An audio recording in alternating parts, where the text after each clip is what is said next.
Nowshera Firoz district bar जे वकिला बिरादरी पारां SHO Mehrabpur ऐं DSP मेहरापुर वकील अज़ीम ख़ान कंबो जे घर ते बिलाजवाज़ चढ़ाई करे ज़रीन कंबो खे खंबे गुम करण ते मेहरापुर पुलिस जे ख़िलाफ़ सख़्त नारेबाज़ी कई। एहतजाजी मुज़ाहिरो कयो। इन मौक़े ते अज़ीम Khan combo, Abdul Sattar लहराणी, Bilawal Khokhar, Abdul Karim लहराणी, Aamir Birohi, इंसार कल्हड़ो, Farooq डिंगराज, राहिब Chandio M media के ॿुधायो त बिलाजवाज़ मेहरापुर पुलिस वकील जे घर ते चढ़ाई करे संदसि भाउ ज़रीन कंबो खे खंबे गुम करे छॾियो आहे।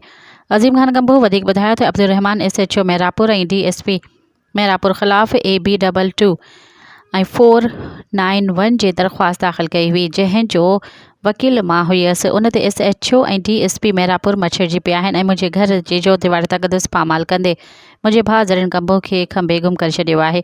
वकील अब्दुल सत्तार लहराणी ॿुधायो त SHO मेहरापुर DSP मेहरापुर पंहिंजो रवैयो दुरुस्त करे वकील अज़ीम ख़ान कंबो जे भाउ खे फिलफोर आज़ादु कयो वञे, ॿी सूरत में सख़्त एहतजाज कयो वेंदो।